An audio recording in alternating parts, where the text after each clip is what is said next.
사무엘하 13장의 말씀을 살펴보면서 오늘 암논과 다말의 그런 이야기를 오늘 본문 내용은 그렇게 기록을 합니다. 참 이 일들은 다윗의 자식들로 암논과 다말은 이복 동생이고 이복 누이였습니다. 근데 사실은 이런 일들이 일어나는 것은 참 큰 틀에서 보면 하나님께서 다윗에 대한 그런 죄를 묻는 과정 중에 하나라고도 말씀드릴 수가 있는 것이죠. 이 다윗의 장남인 암논의 불장난, 우리 소위 이것을 불장난이라고도 하죠. 불장난. 이 불장난은 엄청난 가정의 불행에 소용돌이로 몰고 가는 모습을 우리가 보게 됩니다.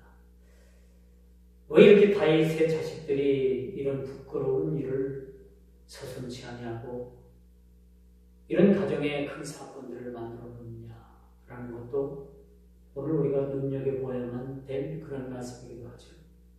이것은 우리가 12장에 있었던 그런 밧세바와 다윗의 그런 불륜관계로 인해 가지고 하나님께서 징계를 내리시는데 이 징계의 첫 단초가 징계를 내리시는 이 첫 단초가 바로 암논과 다말의 사건이라고 우리가 말씀드릴 수가 있습니다.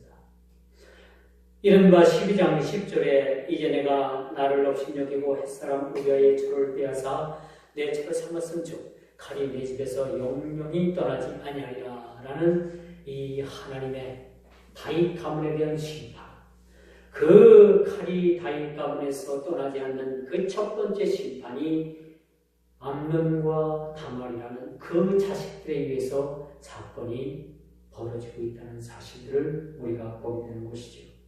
자, 이 말씀의 사건의 발단에 단초를 제공하는 사건이 바로 뭐냐? 이른바 다윗의 범죄에 대한 하나님의 심판이 오늘 본문에 그렇게 쓰여지고 있다는 것입니다. 이러한 이 자녀들의 근친 상간은 율법에도 엄격하게 이것을 다루고 있어요.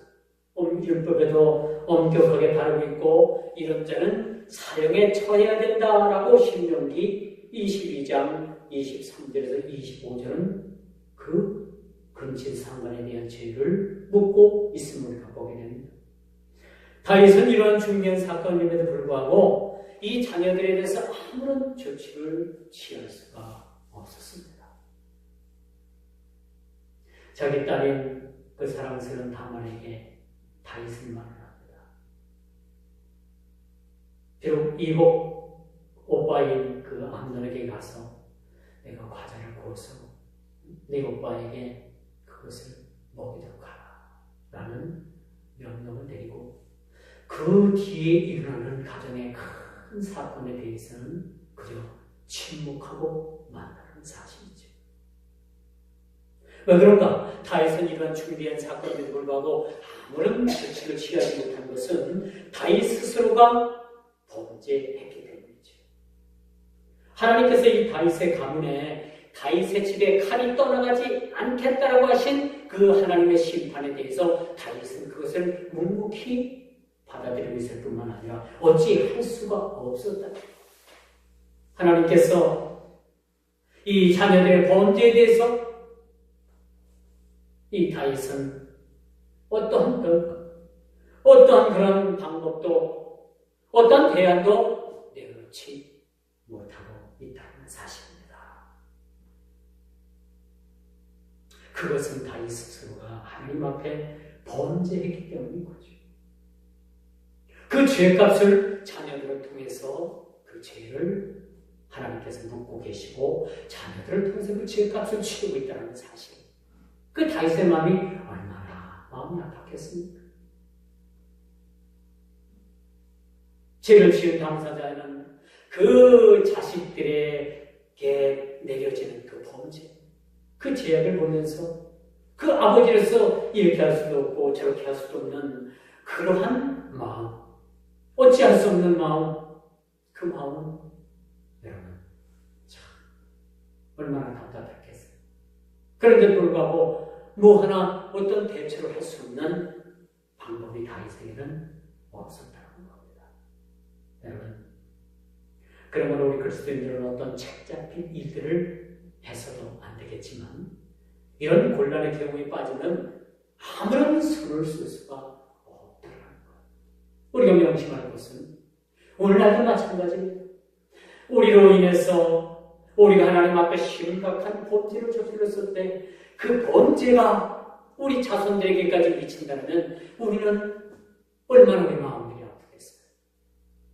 우리가 지은 죄를 우리 당대에서 내 자신이 받는 죄라면 이것을 얼마든지 감수할 수 있지만은 이 죄를 자녀들이 그 죄를 부모의 죄 때문에 자녀가 그 죄로 인해서 고통을 받는다면 여러분 마음 같았으면 어떻겠습니까? 마음이 너무나도 아프겠죠. 그럼에도 불구하고 다윗에 대해서 다윗의 자녀들이 범죄하는 일에 대해서 어떤 방법도 취할 수가 없었다는 겁니다. 이거보다 더 안타까운 현실이 어디 있겠나 그런 생각을 가져봅니다. 그러므로 여러분 오늘 이 본문의 말씀은 인과응보적인 사고입니다. 인과응보적인 하나님의 그러한 징계라고 우리가 말씀드릴 수가 있는 것이죠. 인과응보라는 것이 뭡니까? 착한 일 하는 사람에게는 상을 주고 죄를 지은 사람에게는 벌을 내린다는 것이 인과응보의 법칙입니다. 하나님의 징계는 무섭고도 더러는 혹독한 고통을 수반하게 되는 거죠. 차라리 그 자신의 자녀들에게 그 징계를 내리지 아니하시고 차라리 다윗 자신에게 그 징계를 내리셨다면 다윗은 그것을 얼마든지 달게 받았을 거예요. 그런데 다윗은 그 자녀들이 받는 그 고통을 보면서 아무런 조치도 취할 수도 없고 아무런 방안도 낼 수도 없고 그저 자녀들이 받는 고통을 지켜봐야만 했던 그 부모로서의 심정이 어떠했겠는가라는 것을 우리가 보여주고 있습니다. 차라리 내 자신이 매를 맞고 내 자신의 생명을 하나님 앞에 드리는 것이 낫지 자녀들이 그렇게 되는 것을 참아볼 수 없는 것은 우리 부모들의 일반적인 공통된 마음들이라고 생각할 수 있을 겁니다. 이렇게 다윗의 범죄에 대한 연장선에서 다윗과 바세바와의 불륜은 그 영향이 자식들에게까지 미치고 있다는 것을 우리가 보게 되는 것입니다. 출애굽기 34장 10절을 보니까요. 인자를 천대까지 베풀며 악과 과실과 죄를 용서하나 형벌 받을 자는 결단코 면제하지 않고 악을 자손 3, 4대까지 보응하리라 라고 이렇게 말했습니다. 인애를 천대까지 베푸는 반면에 그 아비의 죄악으로 인해서 자손 3, 4대까지 하나님께서 벌을 내리시겠다라고 그렇게 말씀해 주고 있습니다. 이 말씀의 뜻을 우리는 결단코 간과해서는 안 된다는 그런 교훈적인 말씀을 받아들일 수가 있겠죠. 자, 이처럼 냉혹하리만큼 이 범죄한 사실에 대해서 하나님께서 징계하시는 그 하나님의 마음을 우리가 읽어드려야 되는 거죠. 반드시 죄에 대해서는 하나님께서는 그 죄에 대해서 징계하십니다. 그리고 이 반복되는 범죄를 하나님께서는 기뻐하시지 아니하시고 그렇게 하나님 뜻에 합했던 다윗의 가문의 칼이 떠나지 않겠다라고 말씀한 것은 그 칼이 하나님의 심판, 하나님의 징계를 말씀한다고 할 수 있을 것입니다. 자, 이제 우리는 이런 범죄에, 이런 죄에서 돌이켜야 된다는 큰 교훈적인 말씀을 얻습니다. 범죄의 대가가 냉혹하리만큼 그 죄에서 냉혹하게 돌아서야 된다는 교훈을 우리가 얻게 되는 거예요. 이렇게 내혹한 죄 가운데서도 우리가 생각할 수 있는 것은 그 죄에서 내혹하기만큼 돌아서야 된다는 거예요. 그래서 여러분, 죄라는 것은요, 우리가 그림자까지라도 버려야 돼요. 우리가 이 죄라는 생각은 잠깐 우리가 이 머리로 할 수 있지만은 이 죄라는 죄가 이 머리로부터 우리 가슴에서 마음에서 행동으로 옮겨져서는 안 된다는 얘기입니다. 서양 속담이 아주 유명한 그런 속담이 있어요. 새가 우리 머리 위로 지나가는 것은 어쩔 수 없는 일이지만 그 새가 우리 머리에 와가지고 우리 머리에 둥지를 틀게 해서는 아니 된다라는 그런 속담을 우리가 서양 속담을 통해서 교훈을 받습니다. 이게 무슨 말씀이냐? 죄라는 것은 우리 생각을 한 번쯤 스치고 지나가는 것은 어쩔 수가 없어요.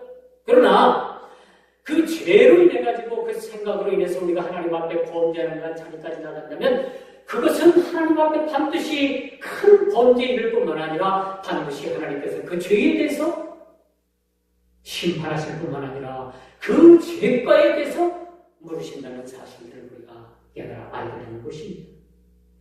그러면 우리는 이러한 죄에서 돌아서야 합니다.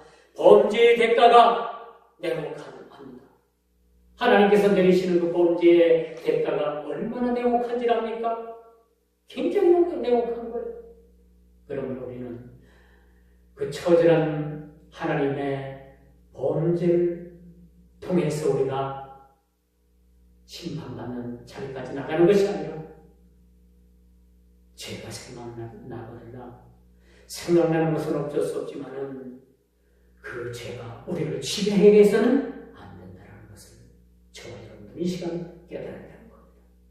오늘 본문을 보니까 철없는 남매의 불장난이라고 하기에는 너무나도 치료해야 할 대가가 크다는 사실입니다. 암논의 마음을 불일듯하게 하여 결국은 마음을 악의 도구로 사용할 뿐만 아니라 성적 쾌락의 도구로 여동생을 사용하고 헌신짝처럼 버린 그 행위는 용서받을 수 없는 행위라는 그 자체를 우리가 알게 되는 것이죠. 그러므로 여러분, 암논의 범죄는 범죄에 대한 징계의 선상에서 봐야 합니다. 오늘 암논이 범죄한 이 범죄는 그 자식들에 대해서 범죄케 한 그 당사자인 다윗의 죄를 우리가 생각하지 않을 수가 없다는 거죠. 왜 자녀들이 이 지경에 죄에 빠지게 되었는가? 그 선상에는, 그 연장선상에는 다윗의 범죄가 있다라는 사실을 우리가 보게 되는 거죠. 자, 하나님의 징계는 다윗의 징계의 방법으로 자식을 사용하고 있다는 거예요. 그래서 우리는 정욕의 하순이 된 한 인생의 판례로 가는 길을 지금 보고 있습니다.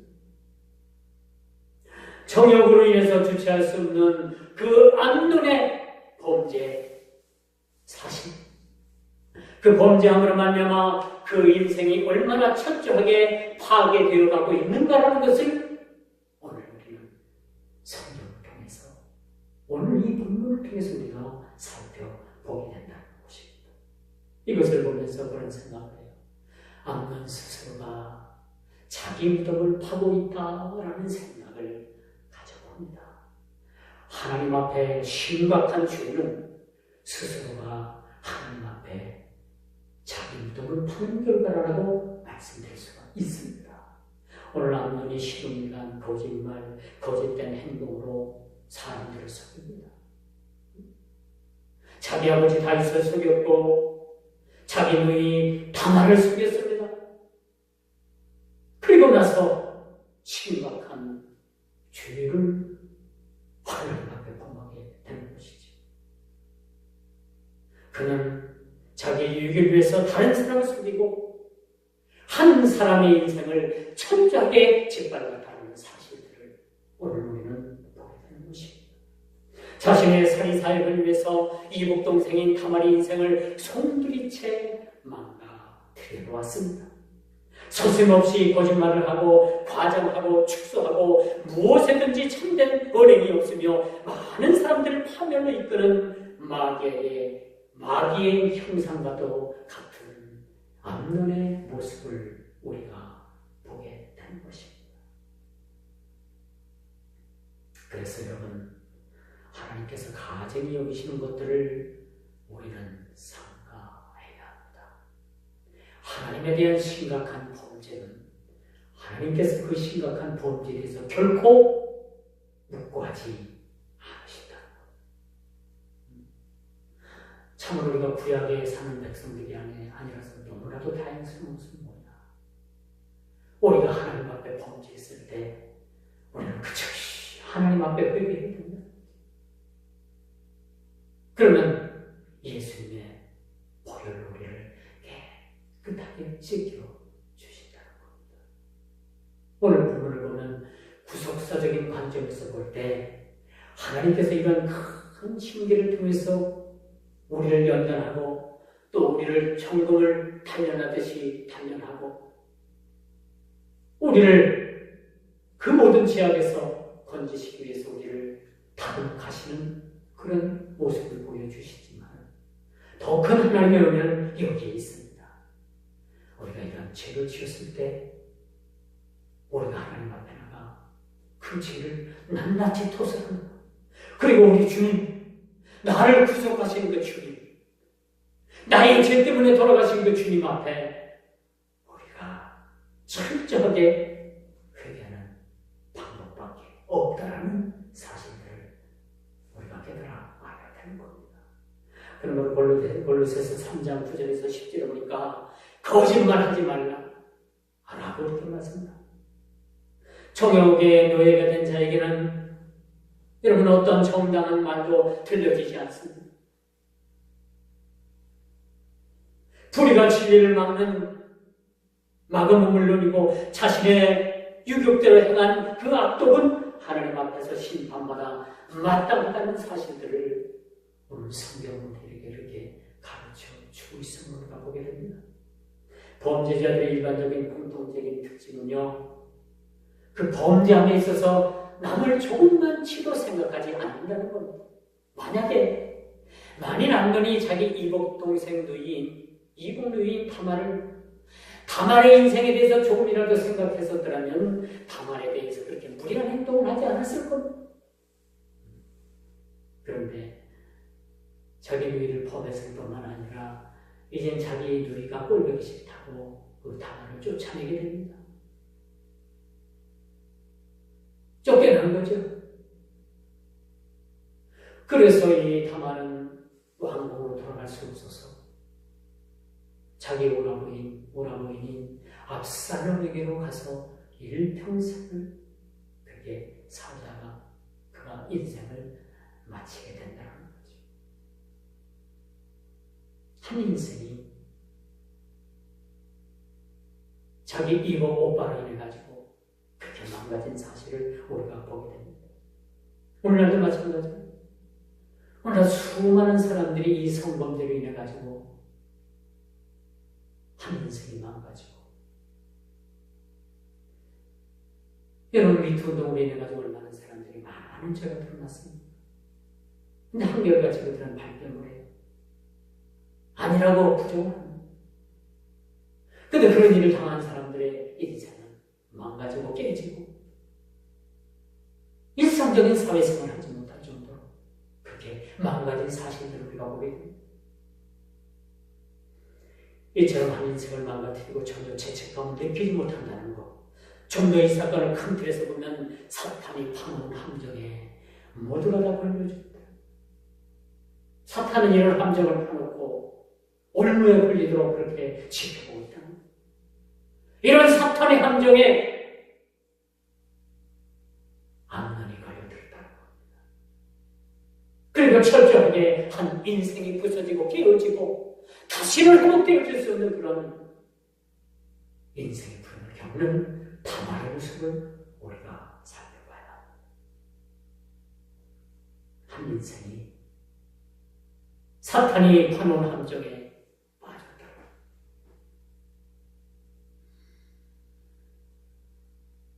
얼마나 불행한 일입니까?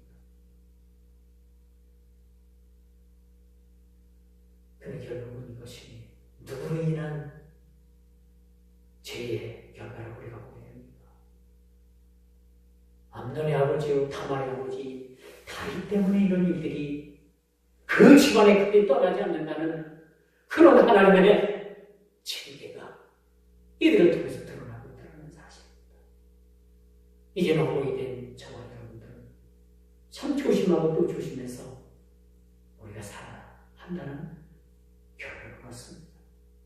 결론 우리 죄악으로 인해 가지고 이 죄의 문제가 해결되지 않는 우리 자녀들에게까지 내려갈 수 있다는 사실을 우리가 깨달아 철저하게 우리 자신들을 돌아보고 철저하게 그 죄의 문제에 대해서 우리가 심각하게 생각하고 우리 주님 보혈로 용서해 주시는 그 보혈의 은혜를 힘입고 덧입어서 그 죄에서 떠난 삶, 죄라는 것은 그림자까지라도 버릴 수 있는 그런 마음들을 가지고 우리가 이 땅을 살지 않으면 안 되겠다라는 마음들을 이 시간에 가지게 되는 것이죠. 절개 말씀의 결론을 냈습니다. 세상은 우연한 일이 결코 없습니다.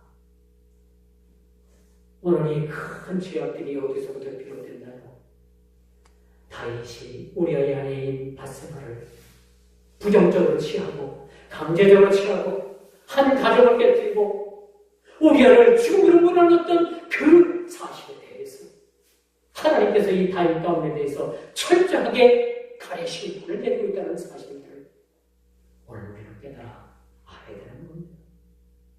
오늘 이 암논과 다말의 사건에서 보여주듯이 도모된 자는 이제 자녀들 앞에서 또한 하나님 앞에서 신실하게 살아야 되겠다는 그런 교훈을 얻게 됩니다.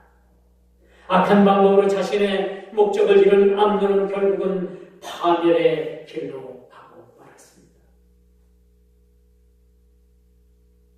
다말의 인생을 멈췄을 뿐만 아니라 이제 자기 자신의 생명도 보장받을 수 없는 그런 상황까지 앞으로 성경을 보면 이 말씀을 어떻게 전개되느냐 라는 것을 우리가 보게 되지만 자기 생명도 그런 상황까지 몰려갔다는 겁니다. 이걸 보면서 사탄은요 사람을 죽이고 사람을 여러분 생명을 앗아가고 우리 인간을 피폐하게 만들고 망하게 만들고 어렵게 만들고 그런 모든 사실이 사탄이 결부되었다는 사실을 우리가 깨달아 알게 되는 것이죠. 이렇게 큰 파멸의 길로 가고 있는 사실. 주체할 수 없는 이 정욕으로 인해서 한 인생이 망가질 뿐만 아니라 가정과 사회에 큰 악영향을 끼치고 있다는 사실을 우리가 보게 됩니다. 이런 불의와 욕망은 하나님과 점점 멀어지게 한다는 사실을 우리는 깨달아 알아야 합니다. 하나님 앞에 범죄하게 되면 하나님 앞에 아무리 우리가 죄를 가지고 아무리 하나님 앞에 나가 우리가 기도한들 그 기도가 막혔다는 사실 여러분 아십니까? 하나님과 우리 사이에 죄의 불담이 쳐지면 결단코 우리에게는 하나님 앞에 응답이 없다는 사실을 여러분 깨달아 알아야 되는 거죠. 그리고 이 불의와 욕망은 하나님과의 관계를 점점점 멀리 하게 한다는 사실입니다. 이 불의한 육체의 욕망으로 인해서 그 영혼까지 파멸의 길을 걷게 된다는 사실. 이렇게 한 인생을 철저하게 혹독할 만큼 비참하게 파멸시키고 만다는 사실들을 우리가 깨달아 알아야 하는 겁니다. 계약한 암논에 삐뚤어진 이 욕망은 영혼을 거슬려 파멸의 길을 면치 못했다는 것입니다. 주님께서도 마태복음 5장 30절에 보니까 만일 내 오른손이 너를 실족하게 하거든 찍어내버리라.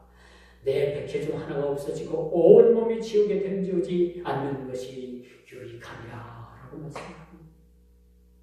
우리는 이 시간도 우리 죄가 드러나거든 그 모든 죄를 다 하나님 앞에 토설해야 합니다. 하나님을 불신하는 일, 하나님을 없이 여긴 일, 하나님을 하나님 되게 우리가 섬기지 못한 일들, 하나님을 사랑하지 못한 일들, 우리가 성경을 통해서 우리가 하나님의 말씀을 진실하게 지켜내지 못한 일들, 이 모든 하나님에 대한 불경스러운 일들을 다 하나님 앞에 토설하고 하나님 앞에 의로운 백성들로 우리가 나아가야 된다는 것입니다. 오늘 본문 말씀을 보니까 빗나간 한 인생의 말로가 얼마나 이 말로가 비참한 것이라는 것을 오늘 이 본문 말씀을 통해서 우리에게 아주 교훈적인 말씀으로 우리에게 전해주고 있다는 사실입니다. 그러므로 이 빗나간 인생의 말로에 대한 경고는 이해나 지금이나 유효성을 가지고 우리를 판단하신다는 사실들을 여러분 꼭 기억하시고 이 사실들이 진실한 기억이라는 진실한 우리 삶의 큰 그런 본보기가 되어질 수 있도록 주의 이름으로 축원하면서 말씀을 듣도록 하겠습니다. 기도합니다.